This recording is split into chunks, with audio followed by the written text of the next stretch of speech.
Le Racing avait l'obligation de se racheter face au Stade Toulousain, le champion de France, qui va avoir la première mi-temps à son avantage, totalement d'ailleurs, avec un cinglant 11-0. Il y a 6-0 au moment où l'on commence ce résumé de journée, une première mi-temps pour l'un et pour l'autre. Cet essai de Jack Willis, Thomas Ramos va avoir des échecs, mais il a déjà marqué 6 points au pied. Seconde période, toute autre philosophie, physionomie du match. C'est le Racing qui prend l'ascendant, qui domine les Toulousains.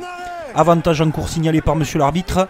Moll dévastateur et Yannick Tarit marque cet essai pour les Franciliens qui vont avoir une très très bonne période. Au niveau du score, Jordan Joseph va mener toute sa puissance. On va retrouver le troisième ligne dans quelques instants après ses points de fixation. Le Racing joue à sa main dans cette seconde période et va infliger 14-0, cinglant aux Toulousains, même 17-0 grâce à une pénalité de Nolan Le Garec. Donc 17-11 au score pour les Franciliens. Mais le Stade Toulousain, comme à son habitude, ramasse les miettes. Et c'est Joël Mercler avec toute sa puissance qui amène devant les Toulousains de Paris, venus en nombre à Créteil, voir le pilier du Stade Toulousain refaire passer devant d'un petit point pour remporter ce match.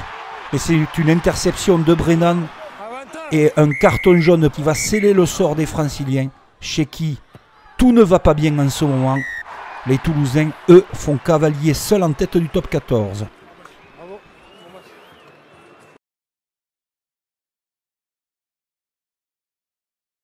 Les Volcans d'Auvergne ont tremblé ce week-end avec une équipe qui va bien en ce moment dans le top 14. C'est la SM Clermont-Auvergne qui a pulvérisé le Castres Olympique à domicile. Il reste des équipes invaincues, mais on le verra dans ce résumé de top 14. Clermont en fait partie, invaincu à domicile, avec un max de points engrangés sur cette rencontre. Massa pour le premier essai qui réédite l'exploit quelques secondes plus tard. Les Clermontois dominent totalement les Castrés. L'avantage est signalé par monsieur l'arbitre. Nouvel essai pour les Clermontois qui continuent leur effort, leur domination. Chose simple, les basiques du rugby, la conquête, groupé pénétrant, la puissance. Les Castrés aiment imposer ça à leur adversaire, mais ce coup-ci, ce sont les Clermontois de nouveau qui remarquent après Thomas Seit, le second de ligne. Exemplaire, c'est de nouveau Massa pour son doublé. Castres va réagir, mener 21-3 avec l'essai de l'anglais Collier en force. C'est validé par monsieur l'arbitre, pas de contestation possible. Et Clermont va se mettre à dérouler. Jeu bien en place. Des choses simples mais surtout bien réalisées de la part des Jaunards. Avec encore une fois l'exemplaire Seit qui s'échappe. Le ballon qui rebondit à hauteur. Les Clermontois qui trouvent de nouveau la solution avec Fischer. Énorme sur cette partie. Le groupe est pénétrant toujours et la puissance de Fritzli. Ce coup-ci qui marque pour les Clermontois. Les Castrés sont littéralement emportés. Pourtant ils sont venus avec la grosse équipe. Mais les Clermontois sont en confiance, forts de leur victoire à Lyon. Avec une mêlée très conquérante. Un nouvel essai des Clermontois de Emery. Avant que cette action rondement menée, regardez, c'est magnifique. Tauzin qui est propulsé par cette sublime combinaison dans l'embut. Victoire avec bonus offensif des Clermontois qui sont en haut du classement. Et c'est une autre équipe au stade du Hameau de Pau qui avait besoin de points comptablement et surtout se rassurer face à Lyon. Lyon qui venait de perdre la semaine précédente face à la SRM Clermont-Auvergne. On l'a dit sur le match précédent, qui venait chercher des points à Pau, mais les Palois font les choses comme il faut avec cette belle entame. Maximin qui a marqué cet essai et cette sublime inspiration avec cette passe pour Nignashvili, le terrible Géorgien qu'on retrouve sur les extérieurs. Sa pointe de vitesse incroyable placée à l'aile. Il joue également à l'arrière, il peut jouer partout Nignashvili. Belle combinaison des Lyonnais. Pau mène 16-8 et regardez la vitesse de Mieland qui marque cet essai. Pau se fait peur dans cette partie, mais Pau va faire les choses comme il faut avec un peu plus de maîtrise que les Lyonnais. Ce dernier essai en fin de match leur donne la victoire, qui leur donne un grand bol d'air. La Rochelle Rugby Club de Vannes, les Vannetais tristes de la semaine dernière, courageux, vont venir à La Rochelle faire un match d'anthologie.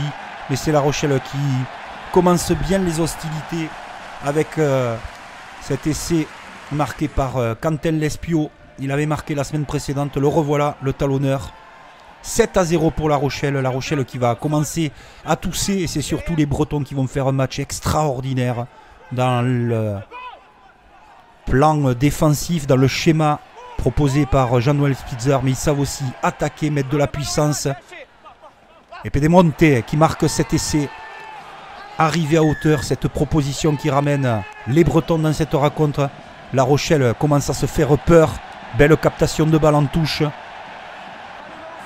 Quentin Lespio récupère le ballon et un doublé pour lui. Les Rochelais emportent tout sur leur passage. Un suspense incroyable dans cette partie.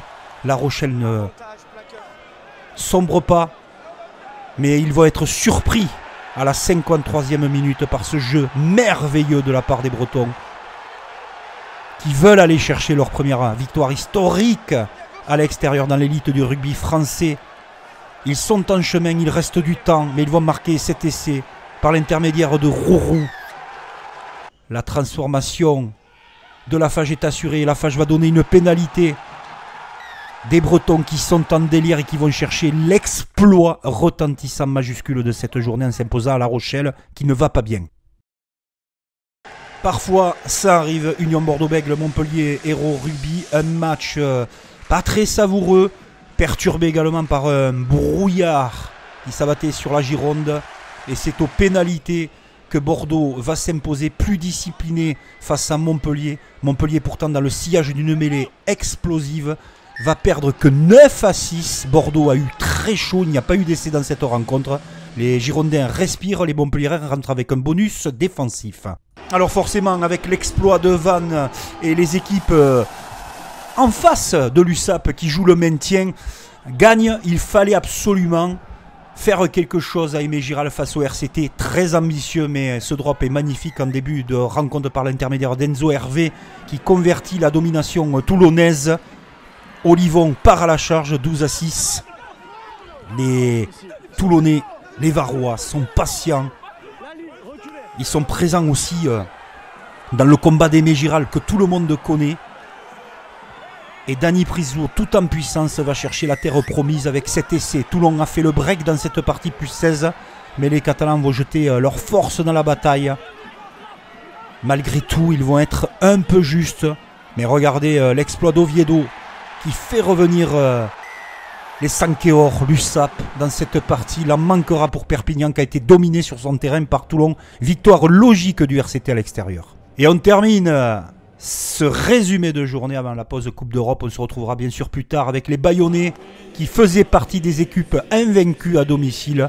Les Rochelais, eux aussi, mais ils ont perdu contre Vannes. Bayonne devait s'imposer face au Stade Français qui avait impressionné dans le derby parisien la semaine précédente.